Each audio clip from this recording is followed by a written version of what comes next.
Okay, now we're up to the effect of temperature. So this is table 6, rate constants at different temperature. Okay.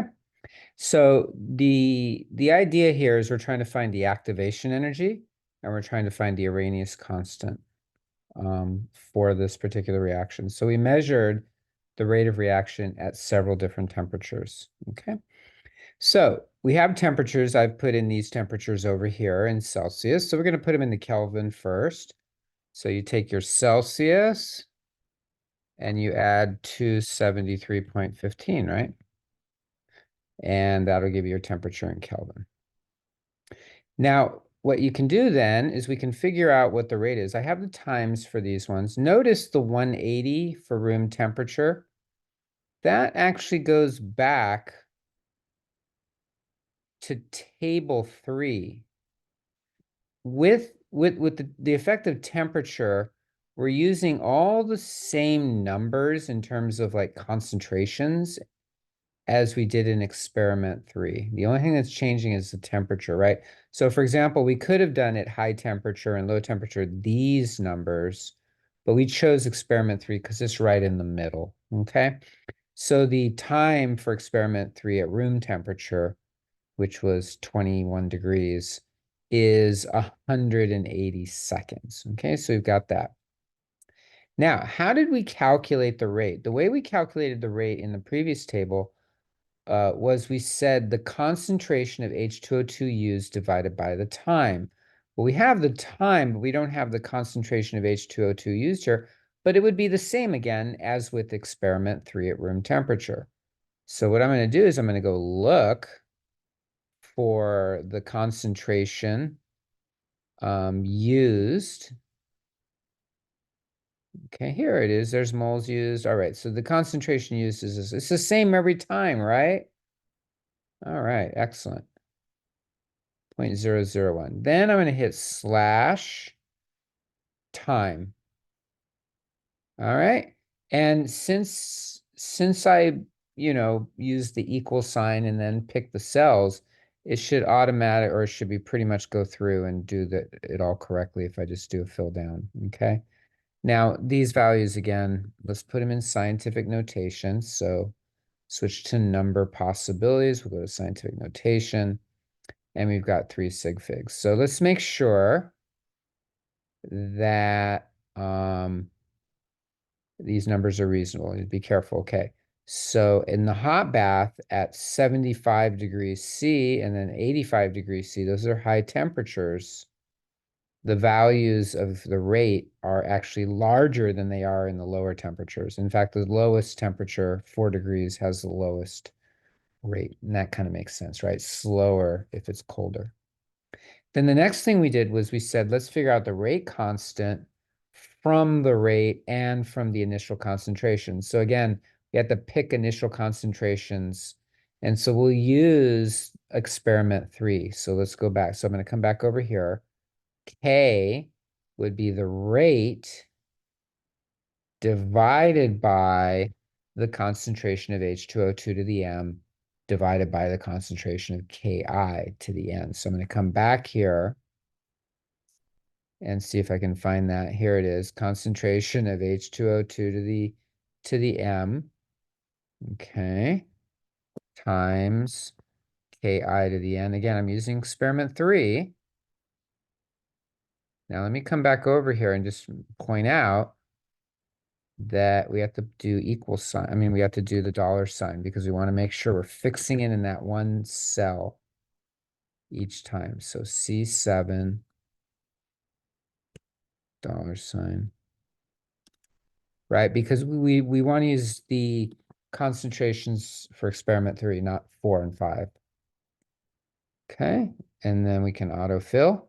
And what should happen is the rate constant will change because the temperature is changing. And effectively what's changing is the time.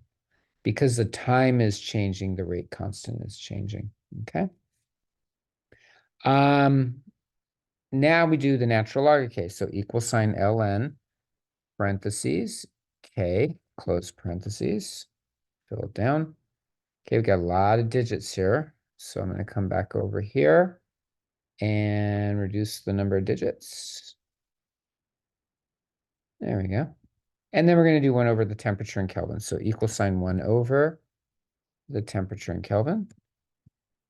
Autofill. These are going to be small numbers, so let's put them in scientific notation. So equal sign, scientific notation, 3 sig fix is good. Okay, so there we go. That table is pretty much done. Now we're ready to do the graph to find the activation energy and the Arrhenius constant. What we need on the y-axis is ln k, and what we need on the x-axis is 1 over t. So what I'm going to do is I'm going to copy, well, actually, let's do it this way. Let's do the ln k. So equal sign this one, and then we'll scroll down, fill those in, and then 1 over t. So equal sign 1 over t, and we'll fill down. Okay. And let's see, that should give us 5 numbers, 5 points on a curve on the line. This should be linear, at least somewhat. Yeah, it should be linear. It's an Arrhenius plot. So I made the numbers up, so we'll see how linear it is. Okay, yeah, reasonably. All right, so there we go. There's our points. I'm going to click on that, and then I'm going to come over to trend line, and I'm going to do an r squared, and I'm going to label it with the equation. Okay, so our r squared is 0.995. Okay, well, it came out pretty linear. Closer to 1, the higher, the better it is, the more correlated it is. Now we got 2 numbers we're concerned with here. The first one is the slope, -4205. So I'm going to put that in as our slope. Okay. Slope -4205. Okay. Now, the Arrhenius equation, what it says is if you want to figure out what the activation energy is, you use the slope and use the gas constant R. So the slope equals minus activation energy divided by R. So if you want to find the activation energy, E sub A,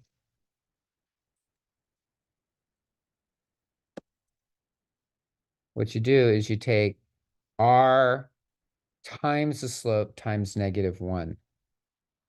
Okay, so equal sign, I'll do the negative first. R is 8.314 joules per k mole times the slope. And there you go. That's your activation energy. Okay. Probably a good time to put it in, this would be in joules per mole. Not a bad idea to put it into kilojoules. So kilojoules per mole. To convert something from joules to kilojoules, you do kilos 1,000, so you divide it by 1,000. So you take this one, divide it by 1,000. Okay, a lot of digits there. We don't need that many.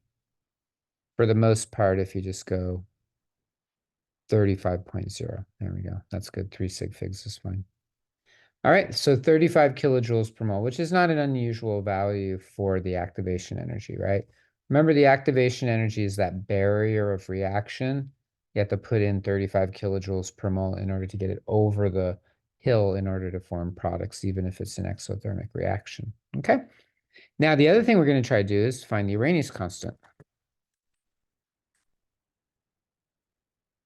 You know, that's A, right? The Arrhenius constant A. So for that one, what I'm going to do is I'm going to note that when you do this graph, this linear regression, the activation energy is equal to, let me put it this way, log base 10 of the activation energy is equal to the y-intercept. Okay, so let me just say this, y-intercept, okay, equals log of not the activation energy, the Arrhenius constant, right? The Arrhenius constant is essentially a measure of the collision frequency. All right, so that means if you want to find the Arrhenius constant A, it's 10 raised to the y-intercept. Okay, this is all described in your lab manual. All right, so let's do that calculation here. So equal sign 10 raised to your y-intercept. Now, here's the thing. What's the y-intercept? It's 9.03. It's right up there, 9.03. So minus 4205 times x. So that's the slope times x plus b. B is the y-intercept, so 903. So 9.03. Okay. Big number. Okay. Let's put it in scientific notation. Oops. That was actually pretty good. 1.07. Okay. That's about a billion. So that what that tells you is that every second, a billion collisions are 10 to the ninth is a billion. A billion collisions are resulting in the formation of a product. A billion collisions every second. It's a pretty large number, but that's what it comes out to be. Okay.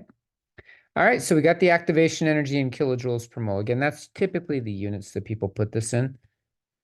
Sometimes the Arrhenius constant is in reciprocal seconds.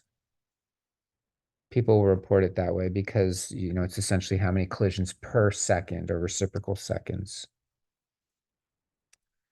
And you got it. All right. So the linear regression of the temperature rate constant data, that will give you the activation energy and it will give you the Arrhenius constant. Again, just a couple of reminders. The room temperature is experiment 3 of the first part of the experiment. So I put in 21 degrees C. That was typically when you do that room temperature, it's 20, somewhere around 20 to 25. And I just copied over the time for that one. And then the rate constant, those are the two tricky columns in here, right?